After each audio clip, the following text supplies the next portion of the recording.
Hey guys, what's going on? It's Dr. Ganatra, author of Reinventing Dentistry and creator of Dental Practice Mastery, where we teach you how to build, market, and grow your own practice. And in this video, I want to talk to you about a question I quite often get asked, which is, how do I turn my practice around and work less? So let's talk about that a little bit. You know, everybody wants to grow their practice, but when your office is in a place where you really feel like you need to turn it around, or you need to make that 180 shift and take it to another level, maybe it's not at that place where you want it to be at, but you know it can get there. It's kind of here, but you know you have to get it here, and you feel like there's a big path or journey in front of you. Well, I want to talk a little bit about that. And at the same time, I want to talk to you about how you can actually work less doing so. So let's go over a few factors, just some key points here on what we can do to turn your practice around while working less. First, the first thing you got to do is take inventory or take stock of where you're currently at right now. Where are you right now? Take some stock of where you're at. Take an idea of what's going on in your practice right now. You know, how many new patients a month are you getting? How many unscheduled treatment plans do you have? How many people are coming in through insurances? If you have insurances, what type of insurances do you have? Do you have HMOs? Do you have PPOs? If you have HMOs, how many of those HMOs are contributing to a large capitation check? How many insurances are you billing out for revenue? Get yourself clear on what all of those metrics are. You know, unscheduled treatment plans are huge. These are people that you've seen in your office that have not scheduled for treatment. You know, who are those people? Do we have them on a data sheet, on a spreadsheet, or something that you can actually, you have a dashboard of what's going on here where you can actually call these people back up or reach out to them? The key is here, take stock of what's going on in your office. Get an idea, get clear on where you're currently at. Do you know your numbers for the last year? Do you know your income and your expenses for the last quarter? Do you know how much money you made last month?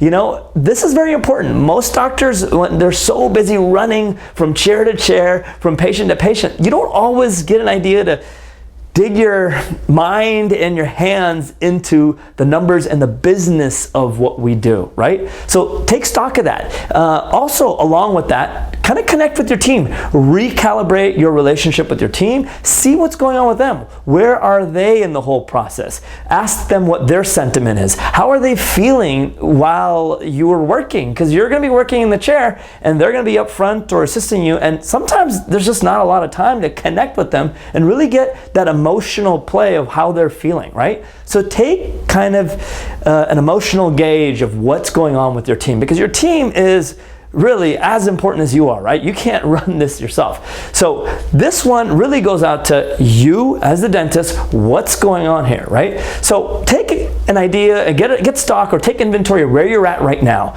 Get a very clear idea of where you're at. And you know, unlike what we hear in common you know, consulting and coaching programs, we always hear, oh yeah, your team is everything, and you know, you can either have a doctor run office or a team run office, but you know what, at the end of the day, you're the leader. And if you don't know how to lead that team and that office to a place of heightened and sustained growth, you're not going to get there. So that's what I'm saying. Let's get clear, let's have an idea of what's happening, and let's move from there. The second thing is let's zone in on billing. Where are you in the whole idea of billing in your whole practice? Are you actually looking at what money's coming in from insurances? Are you looking, when was the last time you looked at an EOB, an explanation of benefits, to see, are you actually getting paid on that crown that you did? Yeah, you can look at an aging report, or you can look at a claims unpaid report from your dental management software, but you know, a good thing to kind of dive into that whole, just kind of dive back into that whole business part of the revenue of your practice is just start looking at the EOBs. Have your front office enter all those payments in when they get them from the insurance companies, but then also have them leave a copy of that. So at the end of the day, you've kind of mentally seen, wow, I did that crown and we actually got paid for this. I did that prophy, we got paid for it. Well, hopefully you're not doing the prophies, hopefully your hygienist can do those. I did the inlay or the filling or the bridge, and we actually got paid for it. Because all too often what happens is, you as the dentist, you're so busy working and you're not connecting the fact that you have revenue that's coming in as you're working, and whatever you're working on is leading to some sort of revenue. And I want you to make that connection in your mind where I did this and I got paid this much from insurance. And you need to know, maybe they paid $50 less, maybe they paid $100 less. So that's gonna kind of lead you to figure out, maybe our fees aren't up to date with insurances. Maybe we're misquoting our patients because we don't have the proper breakdowns from insurances. So if that's the case, you need to really zone in on your billing. And you're not gonna know unless you look at what they're paying from the EOBs, and you can kind of match it up to what you're quoting that patient. If a patient is being charged, you told them it's gonna be $1,000 for their crown and you're expecting $500 from their insurance, and the insurance only pays $100, you've lost $100 right there, and you multiply that by 20 or 30 crowns you can do in your practice for the month or more, you've lost a few $1,000s, right? So these things can all kind of amplify themselves, these tiny little discrepancies. If you multiply them up by the volumes of patients you'll see, they will amplify and they'll lead to a large volume of revenue loss, right? So zone in on the billing. That leads me to the third thing, which is, move yourself out of the schedule. What does that mean? Move yourself out of the schedule with patients. You do not have to see patients every single day. You do not have to see patients every single day. If you think otherwise, then you're not valuing your time in the practice. Here's what I mean by this. You're gonna hear a lot of dental consultants and business managers say, if you're not working 24/7 and if you're not collecting this much revenue per chair, then you're wasting your time in the office. Well, although that may be true strictly from a revenue and numbers standpoint, you know what? It's the furthest thing from the truth from a standpoint of management. You know what? You can't manage your business if you're in the chair and you're working chairside all the time. You need to give yourself some breathing space. You need to give yourself some space where you can actually look at the numbers, look at what's happening in the business, work on the business and not in the business. We've all heard that, right? So you need to give yourself that space. And how do you do that? If you're working 5 days a week, then maybe you work 4 days a week. You take that 1 day off a week and you actually focus on the metrics of your business. You focus on the first part, which I told you, which we mentioned, which is gaining clarity. You focus on the billing part. You see what's going on there. Get an idea. Get in touch with what's happening in the business of your practice, right? So remember, we're trying to turn around your office. We're trying to take it to where it's at and do a 180 and then take it to the next level. And you can't do that if you're always running and you don't give yourself time to kind of look at and appreciate and look at what's going on in your office, right? So maybe, I haven't worked 5 days consistently seeing patients in a while. It's not because I want to be kicking back on the 4th or 5th day, even though that can be fun, but it's also because I want to take some time to just recalibrate my mind, to kind of refocus and be like, okay, we saw 50 patients this week. We saw this many patients today. What happened here? Where are we billing? What's going on? Just get a good mapping of what's happening. Yes, you can have your office manager do this, but you know what? Remember, you can't put something that's this valuable on autopilot. If you're not going to connect to it on some level, it's going to dwindle, right? So you want to connect to this part on some level. And for you, you may have some great managers that you don't need to do any of this, but I can tell you this, if you infuse your efforts into this, wherever you're at, it's gonna get better, right? So figure out a place where you're like, I'm gonna take a half a day off or a day off. And the other thing is this, I'll tell you this, when you start giving yourself that time and you make an appointment with yourself instead of the patient, you will feel so much more recharged, so much more re-energized, and your creativity will soar. And you'll be more motivated to get stuff done for your office, for your team, for your patients. So what happens if a patient calls and they want to see you on a Wednesday afternoon and you're off? Well, instruct your front office to say, hey, you know what? Dr. So-and-so is all booked up for this day. He is available on this day. Or he's not available this Wednesday, but he's available on this day. Because you are booked up. You're not available because you have an appointment with yourself, right? If you don't have an appointment with yourself, or if you don't value that appointment with yourself and it's always the only value is an appointment with somebody else, then really you're shortchanging your ability to be able to do things and creatively work on something, right? So you need to value those appointments with you as much, or if not more, as those appointments that you have with the patients. Hopefully I kind of hit upon that in a good way. So value your appointments you have with yourself, and make sure that's a priority for you, right? That is a priority for you.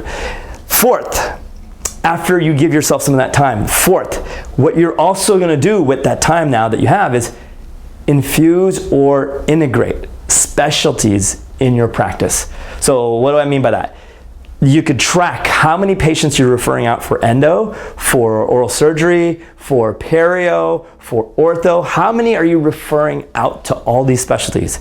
Well, now start off by putting in some specialties in your practice. Start off by saying, hey, I just referred out 5 root canals this last month. Well, if you look at the average, revenue for a root canal, and you multiply that by once or twice a month, if that specialist is in your office, you can really quickly grow your practice, right? So start integrating specialties in your practice. Maybe put an ad out for a specialist that you're looking for a specialist in your office, and slowly start building that specialty base in your practice. Because I'll tell you another thing. If you involve specialties in your practice, you can make it so that you're actually not doing chairside clinical dentistry and your specialty is working that day. There's been doctors that have been so busy and they're just working, and they cannot add these specialties in. And as soon as they do, wham, they see a huge spike in the revenue, because now they are doing the procedures that they used to refer out, and they're making more on those procedures, because specialty fees, as we know, are usually higher than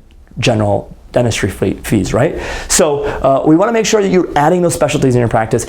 Easy first one to add is maybe endo. You can add perio in there. Get these specialties moving. A good way to do it, like I said, place an ad out, or even ask your local specialties around you. I know this sounds crazy, but call up a specialist that you know of or that works around you. Maybe someone that you've even referred to, and say, hey, look, are you working full-time in your place right now all the time? And if they're not, just ask them, hey, would you love to work at my office for a couple days a month? And you'll be surprised. Some of them may say yes.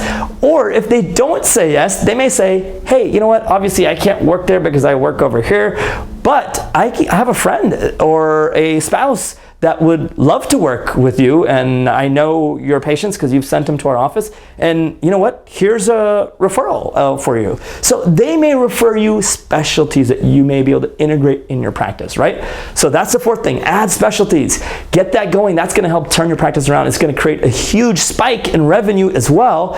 And then the fifth thing, treatment plan heavily and focus on building relationships. Treatment plan heavily, focus on building relationships with your patients.